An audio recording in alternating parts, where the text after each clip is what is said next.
A secret for two. Oh yeah, I'm gonna tell you something, but please don't tell anybody. Soon, a secret for nobody. Welcome to Wisdom of Africa, your weekly wisdom dosage. My name is Karen. Today, I bring you 5 proverbs from Algeria. Okay, let's get started. Proverb number 1. Proverb number 1 says, the soft tongue is sucked by the lioness. The soft tongue is sucked by the lioness.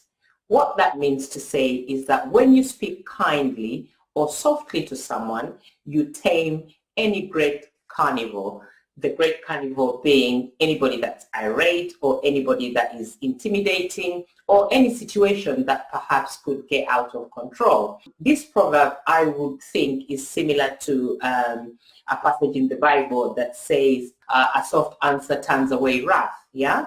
So what it means to say is that sometimes if you find yourself in a sticky situation or you're dealing with somebody that's a little bit aggressive, what you do is soften your tone, tone it down a little bit, calm down, and then you'll be able to tame that big carnivore being the problem or the aggression that is in place.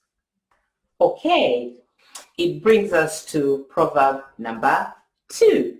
Proverb number 2 says, the crow wanted to mimic the pigeon's walk and forgot his own. So think about that for a second. What that means is that if you try to be somebody else, if you try and copy, mimic anybody else, your neighbor, your friend, and not be yourself, then you kind of forget your own self, you forget your own morals, you forget your own beliefs or your own values. So what this means, if we were to decipher it, is that we have to be ourselves in order to not forget our own walk. So remember, people are different. Some are crows, some are pigeons. If you're a pigeon, carry on walking as a pigeon. If you're a crow, then walk as a crow. Proverb number 3, our third Algerian proverb. It says, a secret for two, soon a secret for nobody. Shh. Shh. As soon as you share something with someone, it cannot remain a secret anymore. If you're the only person that knows it, then it stays inside because only you can guarantee that you haven't said it or shared it with anybody else. But as soon as you share it with someone else and turn around and say, oh yeah, I'm going to tell you something, but please don't tell anybody, there's no guarantee that they're not going to tell anybody. So say, for example, you have a business idea that you have in mind. If you share it out, I guarantee you it's not going to be a secret between just the two of you with the person you've shared it with. So perhaps for next time, if you have something that's still in the process, is still cooking, how about keeping it to yourself until you're ready for it to be out there, because it will soon be a secret for nobody. I now come to proverb number 4. So proverb number 4 says, the hand which gives is better than the one which receives. So this is not to say that people that need or are in need are worse off than people who are helping them out. That's not what it says. What this is teaching us is to be charitable. Is that if you give or if you share with your neighbors or others that are a little bit less fortunate, then that hand is better than one which receives. So this proverb is teaching us about generosity.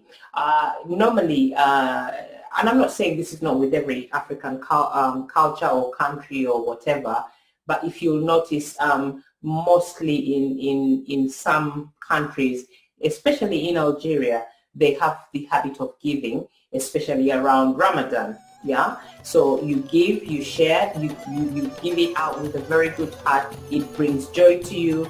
Inadvertently, you are blessed by the fact that you're giving to other people. Therefore, the hand which gives is better than the one which receives.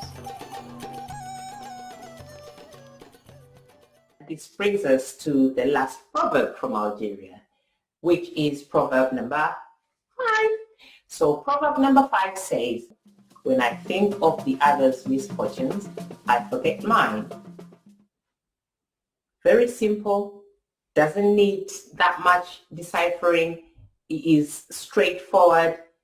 When you think about other people's misfortunes, you forget your own. What this means is that actually when you take a moment and think about your own blessings, think about what has happened to you in comparison to anyone else, you will realize that your problems aren't that big.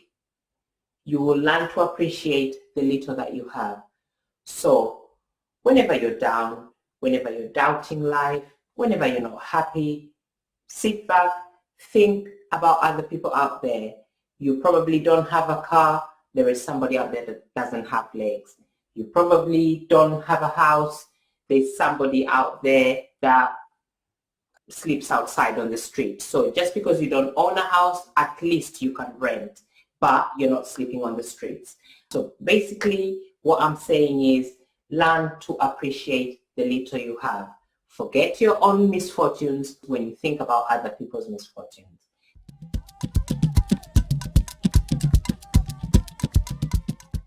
As the saying goes, knowledge without wisdom is like sand in the water. So please tell me, I hope you enjoyed it. Leave your comments below and subscribe to Henok TV. Until next time, it's me, Karen. Bye.